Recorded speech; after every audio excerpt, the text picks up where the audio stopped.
You'll make room for your sister. That was the text I got from my mom 3 days after I closed on my beachfront condo in Charleston, South Carolina. Not a congratulations, not even a single acknowledgement that I had worked myself to exhaustion for nearly a decade to afford this place. Just a command, an expectation that my space, my money, and my life were automatically available for my younger sister, Chloe. I stared at the message, sitting on the bare living room floor of my new home, surrounded by unpacked boxes and the smell of fresh paint. The floor-to-ceiling windows framed the Atlantic Ocean in shades of gray and blue, waves rolling in with a rhythm that should have calmed me, but all I felt was the familiar tightness in my chest, the one that came every time my family reminded me where I stood in their priorities. My name is Dorothy. I am 31 years old. I work as a purchasing manager for Driftline Construction, a mid-sized commercial building company. It is not glamorous. It is spreadsheets and vendor negotiations and inventory audits. But it pays well, and I am good at it. Good enough to save aggressively for 6 years while living in a cramped studio apartment with a leaky faucet and neighbors who scream through the walls at 2 a.m. Good enough to finally buy this place. Cash offer, no mortgage, no one to answer to. Except apparently my mother still thought otherwise. I typed back a single word. Okay. I did not mean it, but I had learned long ago that arguing with my mom over text was pointless. She would twist my words, call me selfish, remind me that family was supposed to help each other. She would make me feel small the way she always had. So I said okay, and I let her think I agreed, because something inside me had finally snapped, and I knew exactly what I was gonna do. Growing up, I was the responsible one, the one who got a part-time job at 16 to pay for my own school supplies and gas money, the one who took out student loans and worked nights at a campus library to graduate debt-free by 25. My parents did not help. They said I needed to learn independence. They said struggle built character. Meanwhile, Chloe got her college tuition paid in full.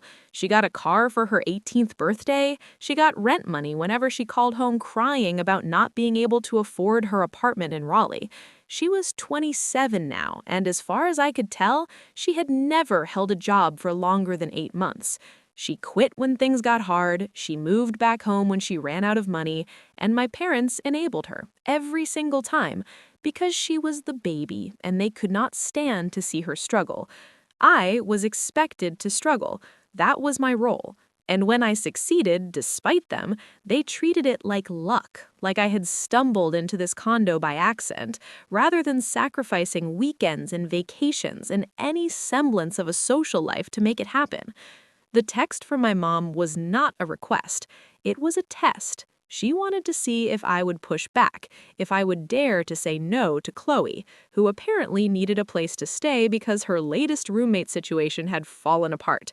My mom did not ask what had happened. She did not suggest Chloe move back home with them.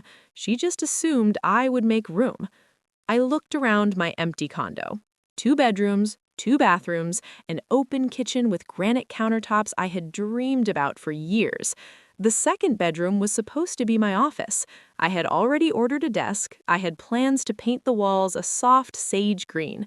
I was going to hang the art prints I had been collecting for years, the ones that had stayed in storage because my old apartment had no space for beauty. Now, my mom wanted me to give that room to Chloe, and I knew exactly how it would go. Chloe would move in with promises to pay rent, to keep the place clean, to stay out of my way. And within a month, there would be dishes piled in the sink, her friends would show up unannounced, she would complain that the condo was too quiet, too far from the city, too boring. She would make me feel like a guest in my own home, the way she always made me feel like an outsider in my own family. But this time, I was not going to let it happen. I stood up, brushed the dust off my jeans, and walked to the window. The ocean stretched out endlessly, and for the first time in years, I felt something close to clarity. I had spent my entire life trying to earn my family's respect, trying to prove I was just as worthy of love and support as Chloe, and I had finally realized the truth. I was never going to get it. Not because I wasn't good enough, but because they had already decided who mattered more. So I was done trying. I picked up my phone and started making calls. The next morning, I contacted a property management company that specialized in short-term and long-term rentals. I explained my situation carefully without mentioning my family. I told them I owned a 2-bedroom beachfront condo and wanted to rent out the second bedroom and the den, which had a pull-out sofa and could serve as a third sleeping area. I wanted reliable tenants, people who would pay on time and respect the space. The agent, a woman named Beverly with a brisk, no-nonsense tone, said she could have the rooms listed by the end of the week. She suggested pricing them competitively to attract young professionals or remote workers who wanted a quiet place near the ocean. I agreed. I signed the paperwork. I did not tell my mom. Instead, I spent the next few days unpacking and setting up my own bedroom. I bought blackout curtains and a new mattress. I hung my favorite painting above the bed, a watercolor of a lighthouse I had picked up at a street fair years ago. I arranged my books on the shelves and set up my coffee maker in the kitchen. I made the condo feel like mine, because it was mine, and I was not going to let anyone take that away from me. My mom called twice. I let it go to voicemail. She texted asking when Chloe could move in.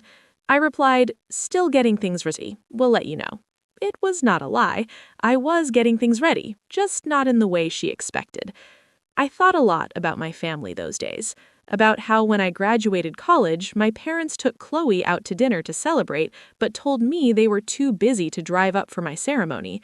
About how when I got promoted to purchasing manager 2 years ago, my mom said, "That is nice, honey," and then immediately started talking about Chloe's new boyfriend.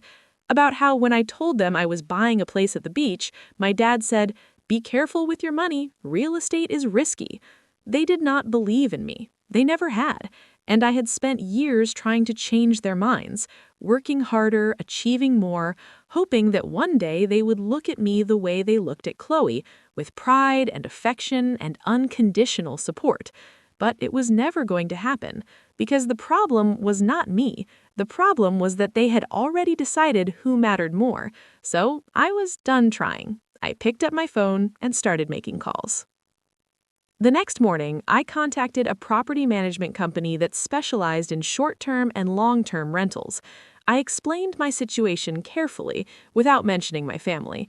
I told them I owned a 2-bedroom beachfront condo and wanted to rent out the second bedroom and the den, which had a pull-out sofa and could serve as a third sleeping area.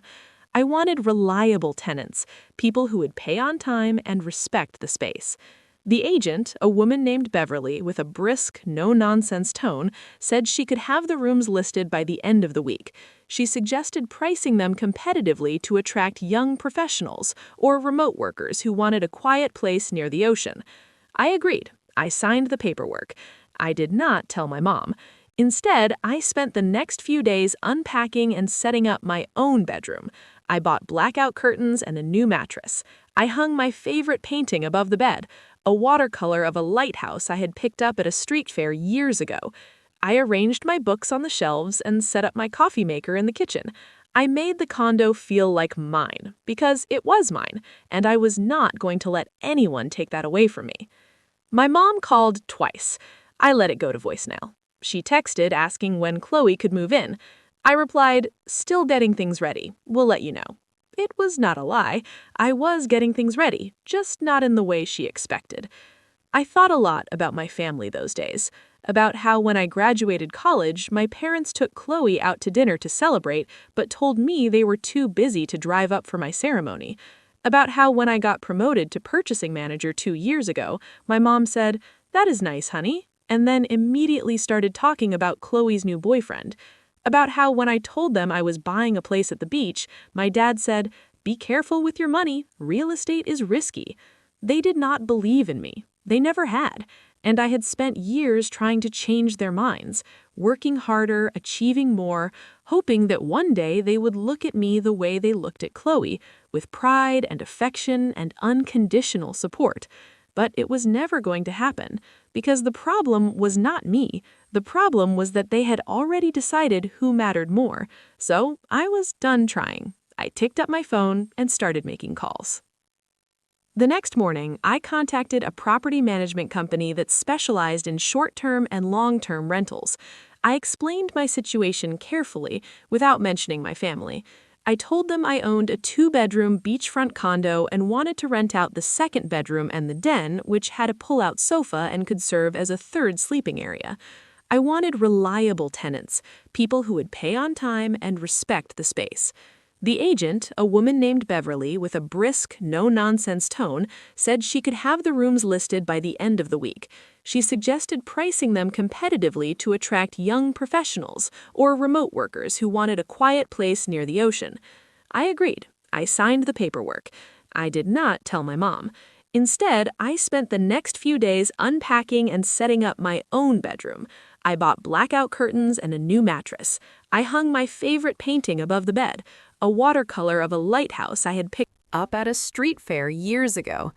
I arranged my books on the shelves and set up my coffee maker in the kitchen. I made the condo feel like mine because it was mine, and I was not going to let anyone take that away from me. My mom called twice. I let it go to voicemail. She texted asking when Chloe could move in. I replied, "Still getting things ready, we'll let you know." It was not a lie. I was getting things ready, just not in the way she expected. I thought a lot about my family during those days, about how, when I graduated college, my parents took Chloe out to dinner to celebrate, but told me they were too busy to drive up for my ceremony. About how, when I got promoted to purchasing manager 2 years ago, my mom said, "That is nice, honey," and then immediately started talking about Chloe's new boyfriend. About how, when I told them I was buying a place at the beach, my dad said, "Be careful with your money, real estate is risky." They did not believe in me. They never had. And I had spent years trying to change their minds, working harder, achieving more, hoping that one day they would look at me the way they looked at Chloe, with pride and affection and unconditional support. But it was never going to happen, because the problem was not me. The problem was that they had decided long ago that I was the strong one, the one who did not need help, and Chloe was the fragile one, the one who deserved protection. And nothing I did was going to change that narrative. So I stopped trying. Beverly called on Thursday. She had found 2 tenants. The first was a man named Gregory, a software engineer in his early 30s who worked remotely and wanted a quiet place to focus. The second was a woman named Fiona, a freelance graphic designer in her late 20s who had just moved to Charleston and needed temporary housing while she looked for a permanent place. Both had excellent references. Both were willing to sign 6-month leases. Both were ready to move in by the weekend. I said yes. I met Gregory first. He was polite, self-spoken, and clearly just wanted a place to work and sleep. He barely looked at the ocean view. He asked about the Wi-Fi speed and whether he could set up a second monitor in his room. I looked him immediately. Fiona arrived the next day with a carload of art supplies and a friendly, easygoing energy. She complimented the condo, asked if she could hang a few prints in her room, and offered to cook dinner sometime as a thank you. She reminded me of the kind of person I might have been friends with in college if I had not been too busy working to have friends. By Saturday, both of them had moved in. Gregory took the second bedroom. Fiona took the den, which he immediately transformed into a cozy little studio with string lights and a small easel. The condo felt full, but not in a bad way. It felt alive. And then my mom texted, "Chloe is packing. We'll be there tomorrow at noon." I read the message 3 times. I felt my heartbeat quicken, not with anxiety, but with anticipation, because I knew exactly what was about to happen. And I was ready. I texted back, "See you then." That night, I could not sleep, not because I was nervous, but because I kept replaying the moment in my head, the moment when my mom and Chloe would walk through the door with their suitcases, expecting me to roll over and accommodate them the way I always had. The moment when they would realize I was not that person anymore. I thought about all the times I had swallowed my anger, bitten my tongue, nodded along when they dismissed my feelings. I thought about the years I had spent trying to be good enough, only to realize that good enough was never going to be enough for them. And I thought about how tomorrow I was finally going to stand up for myself. Not with yelling or confrontation, but with boundaries, with proof that I had built a life they could not control. I got out of bed and walked to the window. The moon was bright, casting silver light across the water. I pressed my hand against the glass and whispered to myself, "This is mine." Tomorrow, my family would learn that too. They arrived at noon, just like my mom said they would. I watched from the window as my mom's SUV pulled into the driveway, the back seats crammed with suitcases and boxes. Chloe got out first, wearing oversized sunglasses and a sundress, looking like she was arriving at a resort rather than moving into her sister's home uninvited. My mom followed, her expression already set in that familiar look of determination. She was a small woman, barely 5 feet tall, but she carried herself like she owned every room she walked into. My dad was not with them. He never was. When it came to family conflicts, he let my mom handle everything, which meant he let my mom make all the decisions, and I had learned to resent him for it. I opened the door before they could knock. "Hi, Mom. Hi, Chloe." My mom smiled, but it did not reach her eyes. "Dorothy, sweetie, this place is gorgeous. I knew you would do well for yourself." Chloe breezed past me without a word, already scanning the condo like she was shopping for furniture. She dropped her purse on the kitchen counter and said, "Where's my room?" I stayed calm. "We need to talk first." My mom waved a hand dismissively. "We can talk later. Let's get Chloe settled first. She has had a rough week." I said, "We need to talk first." My mom stopped.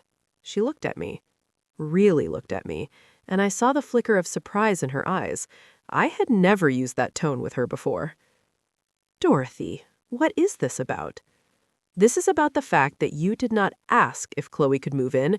You told me she was moving in." Chloe turned around, arms crossed. "Mom said it was fine." "Mom does not live here. I do." My mom's face hardened. "Dorothy, we are family. Family helps each other. You have the space and Chloe needs a place to stay. I do not understand why you are making this difficult." I wanted to scream. I wanted to list every single time they had made things difficult for me, every time they had chosen Chloe over me, every time they had treated my accomplishments like footnotes and her failures like tragedies. But I didn't, because I knew it would not matter. They wouldn't hear me. They never did. Instead, I said, "You are right. We are family, but that does not mean you get to make decisions about my life without asking me first."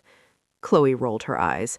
"Oh my God, Dorothy, stop being so dramatic. It's just a room." "It's my room in my home that I bought. And we are so proud of you for that," my mom said, her voice dripping with false warmth. "But right now, Chloe needs help, and you're in a position to provide it. That's what family does." I looked at my mom, and I felt something shift inside me, because I realized in that moment that she genuinely believed what she was saying. She genuinely thought that I owed them this, that my hard work, my sacrifices, my years of saving and planning were just resources for her to allocate as she saw fit. And I was done letting her think that. "Chloe," I said, keeping my voice steady, "where exactly were you planning to sleep?" She shrugged. "The second bedroom, obviously. You don't need 2 bedrooms." "And what about the den?" "What about it? Were you planning to use that too?" She laughed. "I mean, yeah, probably. It would be a good place to hang out." "Why?" I didn't answer. Instead, I walked to the second bedroom and opened the door. Gregory looked up from his laptop, startled. He was sitting at a small desk he had set up by the window, headphones around his neck. "Oh, hey, Dorothy. Everything okay?" My mom and Chloe appeared behind me, and I watched their faces change. "Who is that?" my mom asked, her voice sharp. "This is Gregory. He's renting the second bedroom." Chloe's mouth fell open. "What?" I closed the door and walked to the den. Fiona was sitting cross-legged on the pull-out sofa, sketching something in a notebook. She looked up and smiled. "Hey, Dorothy, do you need something?" "No, just showing my family around." I turned to face my mom and Chloe. They were both staring at me like I had set the house on fire. You rented out the rooms? My mom said, her voice rising. You knew Chloe was moving in and you rented out the rooms? I rented them out before you told me Chloe was moving in because this is my home and I get to decide who lives here. Chloe's face turned red. You did this on purpose. I did this because I wanted reliable tenants who would respect my space and pay rent on time. We are your family, and that does not mean you get to treat me like a doormat. My mom stepped forward, her face tight with anger. Dorothy, this is unacceptable. You are going to ask those people to leave, and you are going to make room for your sister.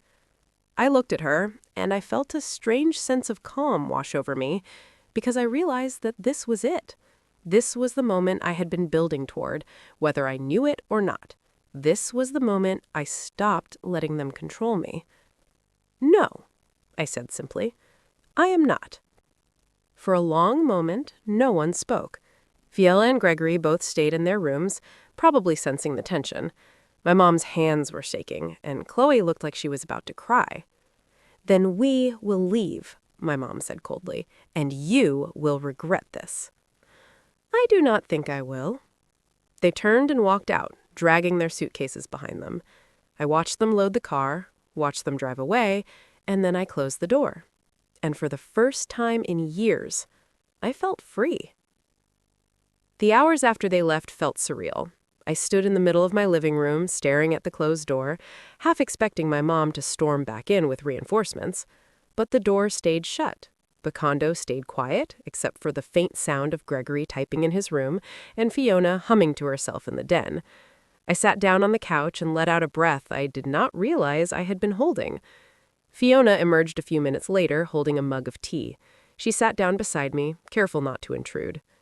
You okay? She asked. I nodded. Yeah, I think so. That looked intense. It was. She did not push for details, which I appreciated. Instead, she said, For what it is worth, I think you handled it really well. It takes guts to stand up to family like that. I looked at her surprised. You think so? Absolutely. I've been there. My family can be a lot too. Sometimes you have to set boundaries, even if it feels terrible. Her words settled over me like a warm blanket. I realized that I had been so focused on how my family saw me that I had forgotten other people might see me differently. Fiona did not think I was selfish or ungrateful. She thought I was strong. I thanked her, and she went back to her room. Gregory poked his head out a few minutes later and asked if everything was okay. I told him it was. He nodded and disappeared again, and I felt a strange sense of gratitude for these two strangers who were giving me more respect in one afternoon than my family had given me in years. But the peace did not last long. My phone started buzzing around 4 p.m. First, a text from my mom. I cannot believe you would treat your sister this way. Then another. You have always been selfish, but this is a new low. Then a call, which I ignored. Then a text from Chloe. I hope you're happy. I have nowhere to go because of you. I turned my phone off. I knew they would not stop. My mom was relentless when she felt wronged, and she was very good at making me feel guilty. But this time, I was not going to let her win. This time, I was going to hold my ground. The next morning, I turned my phone back on and found 37 messages. Most of them were from my mom, but there were a few from my dad, who had finally decided to weigh in. Your mother is very upset. You need to apologize and fix this. That was it. No acknowledgement of my side, no question about why I had rented out the rooms, just an order to apologize and fix it. I deleted the message. I spent the rest of the day working from home, catching up on emails and vendor contracts. It felt good to focus on something concrete, something I could control. Around noon, Beverly from the property management company called to check in. How are the tenants working out? She asked. Great. They're both really respectful. Good. I'm glad it is working out.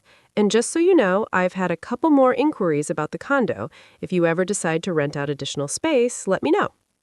I thanked her and hung up, feeling a small surge of pride. I had made the right decision. I knew I had. But that afternoon, my mom showed up again. I heard the knock and knew immediately who it was. I opened the door to find her standing there alone, her face drawn and tired. "Can I come in?" she asked. I hesitated, then stepped aside. She walked into the living room and looked around, taking in the space. She did not sit down. "I don't understand you, Dorothy," she said finally. "I raised you to care about family, to help when someone needs you, and you have turned your back on your own sister." "I have not turned my back on her. I just refused to let her move in without asking me first. She needed a place to stay. And there are a lot of places she could have gone. She could have moved back in with you and Dad. She could have found her own apartment. She could have asked one of her friends. But instead, you decided I should take care of it without even consulting me." My mom's jaw tightened. "You have always been difficult, Dorothy. Even as a child, you were stubborn and independent. You never wanted help. You never wanted to be part of the family." "That is not true." "It is true. You pushed us away. You acted like you were better than us because you worked hard and saved money. You made Chloe feel small." I stared at her, stunned. "I made Chloe feel small?" "Mom, you have spent my entire life telling me I was not good enough. You paid for her college and not mine. You bought her a car and told me to get a job. You celebrated every move of hers and barely acknowledged mine. And now you're mad because I finally set a boundary?" "We did what we thought was best. Chloe needed more support. You were always so capable. You didn't need us." "Everyone needs support, Mom. I just learned to stop asking for it because you made it clear I was not going to get it." She looked at me, and for a moment I thought I saw something crack in her expression, but then she straightened her shoulders and said, "If you do not make room for Chloe, you're going to regret it." Is that a threat? It is a fact. Family is all you have, Dorothy. One day you're going to need us, and we won't be there. I walked to the door and opened it. "Then I guess I'll figure it out on my own, like I always have." She left without another word. I closed the door and leaned against it, my heart pounding. I felt shaken, but also strangely steady, because I had said what I needed to say, and I hadn't backed down. Later that evening, Fiona knocked on my door and asked if I wanted to join her for a walk on the beach. I said yes. We walked along the shore as the sun set, the sky turning shades of pink and orange. Fiona talked about her work, about the projects she was excited about, and I found myself relaxing for the first time in days. "Can I ask you something?" she said. "Sure." "Do you think you made the right decision with your family? I mean, I thought about it. Yeah, I do." "Good, because from where I'm standing, you deserve to be happy."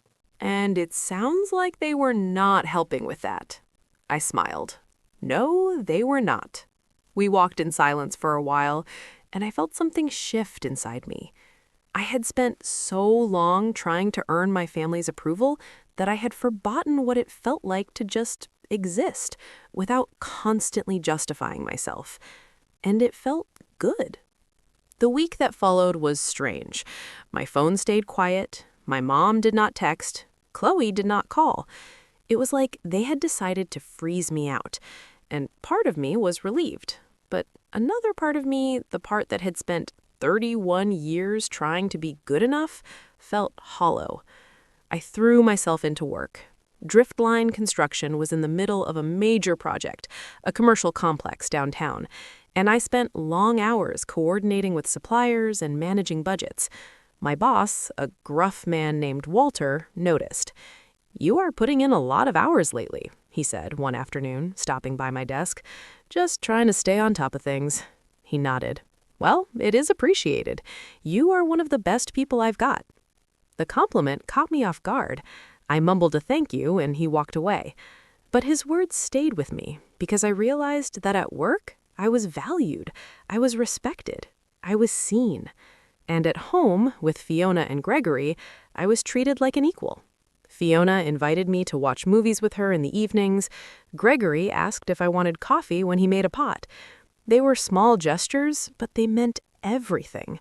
It made me realize how little I had been getting from my own family. On Friday, I got a call from my dad. I almost didn't answer, but curiosity got the better of me. "Dorothy," he said when I picked up, "we need to talk about." "What?" "About your mother. She's not handling this well. I'm sorry to hear that." "You need to apologize." I laughed, a short, bitter sound. "I need to apologize? For what, exactly?" "For refusing to help your sister? For being selfish?" "Dad, I'm not being selfish. I'm setting boundaries. There's a difference. Your mother does not see it that way. That's not my problem." There was a long pause. Then he said, "You have always been difficult, Dorothy. I don't know where you got that from." "Maybe I got it from being ignored my whole life?" He sighed. "I don't have time for this. Just call your mother and apologize. This whole thing is ridiculous." "No." "What?" I said, "No, I'm not apologizing. I didn't do anything wrong." He hung up. I set my phone down and stared at it, my hands shaking. I had never stood up to my dad like that before. I had never flat out refused him, and it felt terrifying and exhilarating at the same time. That night, Fiona knocked on my door again. She had a bottle of wine and 2 glasses. "Thought you might need this," she said. We sat on the balcony, looking out at the ocean. The sound of the waves was soothing, and the wine helped take the edge off. "Can I tell you something?" Fiona said after a while. "Of course." I left my family 2 years ago. Not physically, but emotionally. I realized they were never going to accept me for who I am, and I was never going to be happy trying to be someone I'm not. It was the hardest thing I ever did, but it was also the best thing. "Do you regret it?" "Sometimes I miss them, but I don't miss the way they made me feel." I nodded. "I get that." She smiled. "You're doing the right thing, Dorothy. I know it doesn't feel like it right now, but you are." Her words stayed with me long after she went to bed. The next morning, I got a text from Chloe. It was the first time she had reached out directly in over a week. "Can we talk?" I stared at the message, debating whether to respond.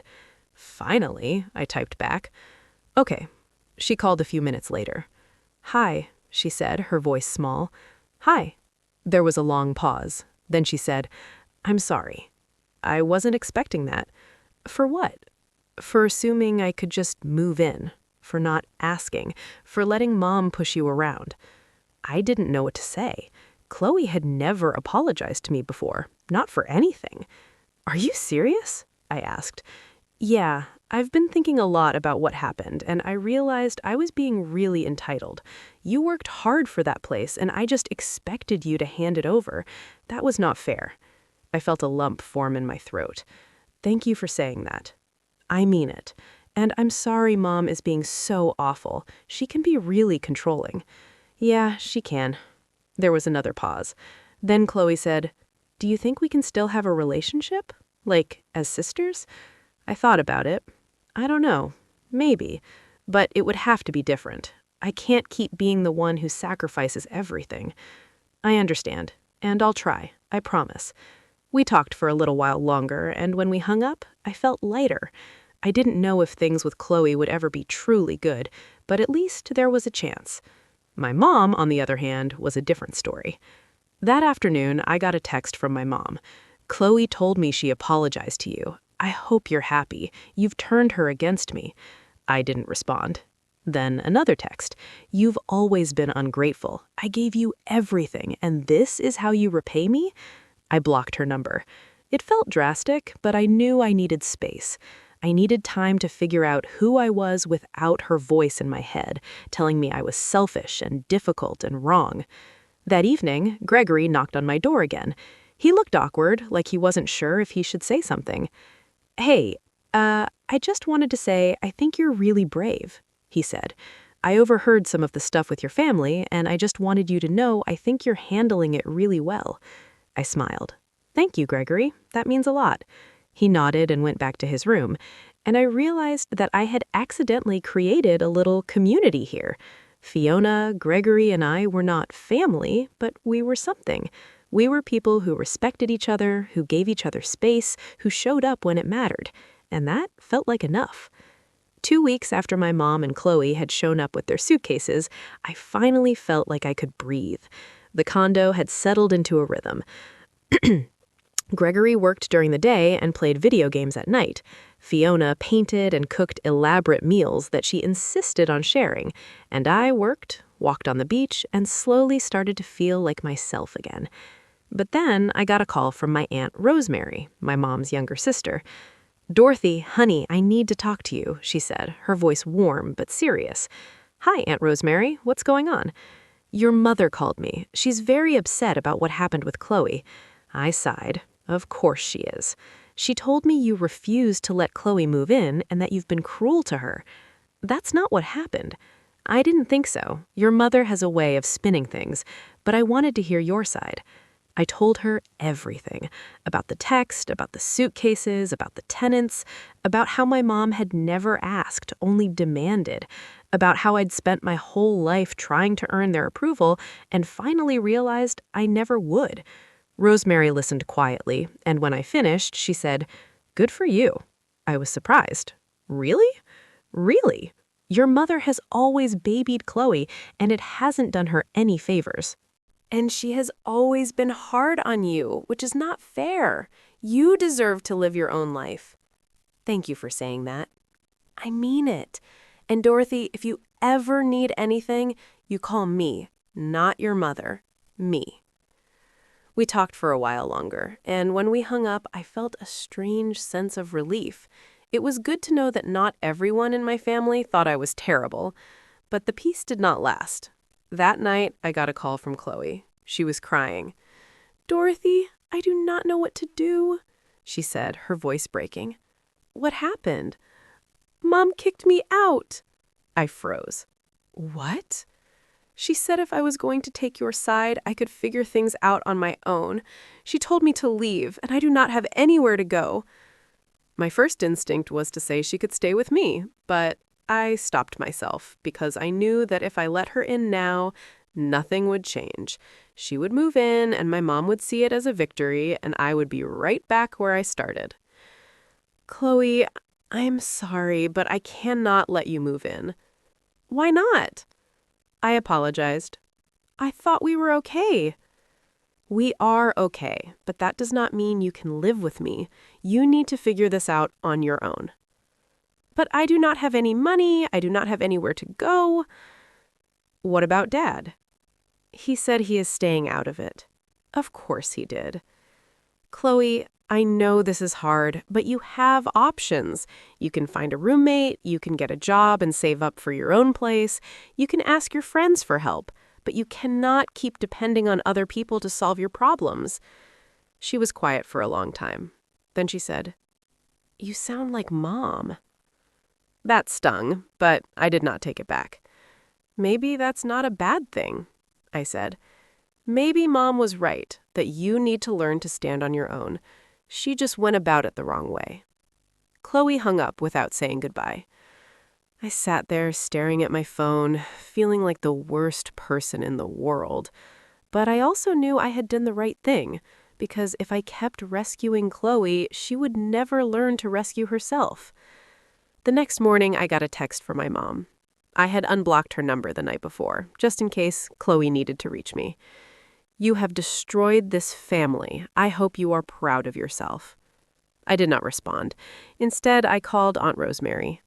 "She kicked Chloe out," I said. "I heard. Chloe called me this morning. Is she okay?" "She's staying with a friend for now. She's upset, but she'll be fine. Your mother is just throwing a tantrum because she didn't get her way." I feel terrible. Don't. You are not responsible for your mother's choices, or Chloe's for that matter. We talked for a while, and Rosemary reassured me that I was doing the right thing. When we hung up, I felt a little better, but the guilt still lingered. That afternoon, Fiona found me sitting on the balcony, staring out at the ocean. "You okay?" she asked. "Not really." She sat down beside me. "Want to talk about it?" I told her everything, and she listened without interrupting. When I finished, she said, "You know what I think? I think you're doing something really important. You're teaching your family that you have limits, and that's scary for them because they've never had to respect your limits before. But that does not mean you're wrong." It feels wrong, I know. but it's not. She was right. I knew she was right, but it was hard to believe it when every fiber of my being was screaming that I was being selfish and cruel. That night, I got a message from Chloe. I got a job, just part-time, but it's something. Thanks for not letting me move in. I think I needed the push. I stared at the message, tears streaming down my face, because I realized that maybe, just maybe, standing my ground had been the right thing to do. Not just for me, but for Chloe, too. I texted back, "I'm proud of you." She sent back a heart emoji. It wasn't much, but it was a start. Over the next few days, things began to settle. My mom stopped texting. Chloe checked in occasionally, updating me on her job and her new living situation. My dad sent a terse message saying he hoped I was happy, but I ignored it. And slowly, I started to feel like I was building something new. Not a relationship with my family, not the way it used to be, but something different, something healthier. Fiona and Gregory became my chosen family. We cooked dinners together, watched movies, and talked late into the night. They didn't judge me. They didn't make demands. They just accepted me. And that was enough. One evening, as we sat on the balcony watching the sunset, Fiona turned to me and said, "You know, I think you're one of the strongest people I've ever met." I smiled. "I don't feel strong." "You are, trust me." And for the first time in a long time, I believed her. A month after my mom and Chloe had shown up with their suitcases, I received a call from Aunt Rosemary again. This time she sounded worried. "Dorothy, I need to tell you something," she said. "Your mother has been talking to the rest of the family. She's telling everyone that you refused to help Chloe when she was homeless and that you rented out rooms just to spite you." I felt my stomach drop. "That's not what happened." "I know, but she is very convincing. Some of the family believes her." "What am I supposed to do?" "Nothing. Let them believe what they want. The people who matter will see the truth." I wanted to believe her, but it was hard because I knew how my mom operated. She was good at playing the victim, at twisting the narrative until she came out looking like the hero and I came out looking like the villain. But I was done defending myself to people who had already made up their minds. A few days later, I got a message from Chloe. She lived in Raleigh. We had been close as kids, but had drifted apart over the years. "Hey, Dorothy, I heard about what happened with Chloe. That was really harsh. I didn't think you were that kind of person."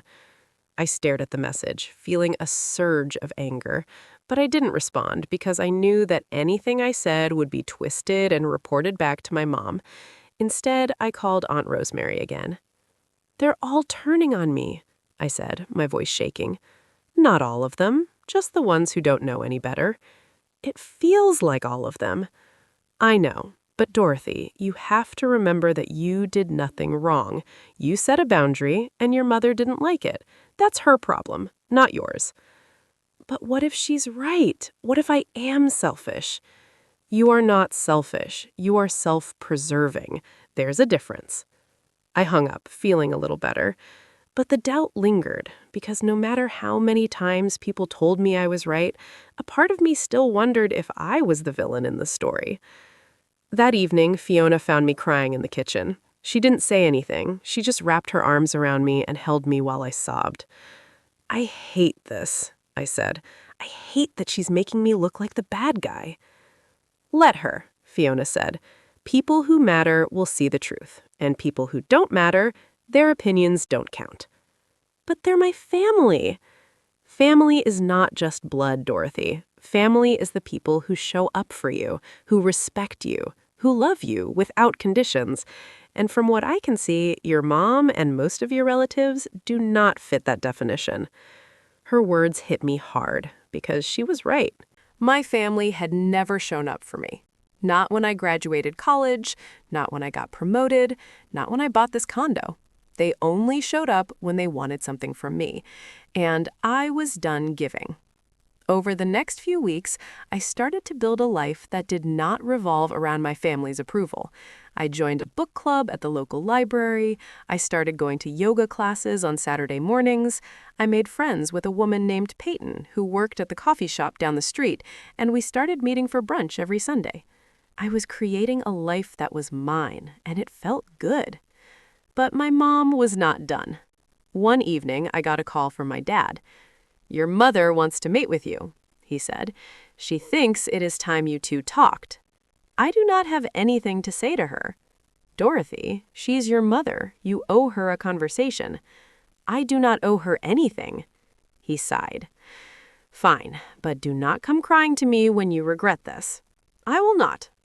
I hung up and blocked his number too. It felt extreme, but I was tired of being made to feel guilty for standing up for myself. A few days later, I got a letter in the mail. It was from my mom, handwritten on flowery stationery. "Dorothy, I do not understand why you are being so cruel. I raised you to be kind and compassionate, and you have turned your back on your family.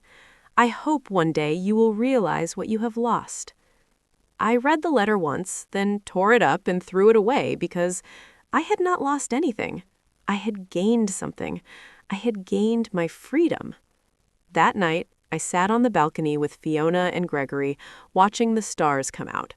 We did not talk about my family. We talked about our dreams, our plans, our hopes for the future. And for the first time in my life, I felt like I was exactly where I was supposed to be. 6 weeks after the initial confrontation, I received an unexpected email from Chloe. The subject line read, "I need to tell you something." I opened it cautiously, expecting another guilt trip or plea for help, but what I found was something entirely different. "Dorothy, I have been doing a lot of thinking, and I realized something. Mom has been manipulating both of us for years. She pitted us against each other so she could stay in control. And I am sorry I let her do that. I'm sorry I took advantage of you. I am working on being better, and I wanted you to know that. I also wanted you to know that Mom has been telling people you are a horrible person, and I told her to stop. She did not listen, so I stopped talking to her too. I hope we can rebuild our relationship someday. Love, Chloe." I read the email 3 times, tears streaming down my face, because I realized that Chloe had finally seen what I had been seeing all along. Our mom had been the problem, not us. I wrote back, "Thank you for saying that. I am proud of you for standing up to her. Let us take things slow, but I would like to rebuild too." Over the next few weeks, Chloe and I started texting regularly. She told me about her new job, a receptionist position at a dental office. She told me about the apartment she was sharing with 2 roommates. She told me about the therapy she had started and how it was helping her see things more clearly. And I told her about my life, about Fiona and Gregory, about the book club and yoga classes, about the peace I had found in my condo by the ocean. It wasn't perfect. There were still moments of tension, moments when old patterns tried to resurface, but we were both trying, and that was enough. Meanwhile, my mom was spiraling. Aunt Rosemary called to tell me that my mom had started a smear campaign against me on social media. She had posted on her personal account about how I had abandoned my sister and refused to help my family in their time of need. "She's making you look terrible," Rosemary said. "But Dorothy, anyone who knows you knows it's not true." Should I respond? No, let her rant. She's only making herself look bad. I took her advice and stayed silent, and slowly people started to see through my mom's lies. One of my cousins, Julia, reached out to me privately. "Hey, Dorothy, I just wanted to say I am sorry for believing your mom. I talked to Chloe and she told me what really happened. You were right to set boundaries, and I'm sorry I didn't see that sooner." I thanked her, and over the next few weeks, more family members reached out with similar apologies. Not all of them, but enough to make me feel like I was not completely alone. My mom, on the other hand, was losing allies. Her constant complaints and dramatic posts were alienating people, and slowly the family began to see her for what she really was, controlling, manipulative, and unable to accept responsibility for her own actions. Aunt Rosemary told me that my mom had even lost some of her closest friends because of her behavior. She is burning bridges left and right, Rosemary said. And honestly, I think she's finally starting to realize that she can't control everyone the way she used to.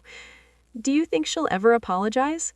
I don't know, but I don't think you should wait for it. You have built a good life without her, Dorothy. Don't let her take that away from you. She was right. I had built a good life, and I was not going to let my mom's drama ruin it. One evening, as I was walking on the beach, I ran into Peyton, the woman from the coffee shop.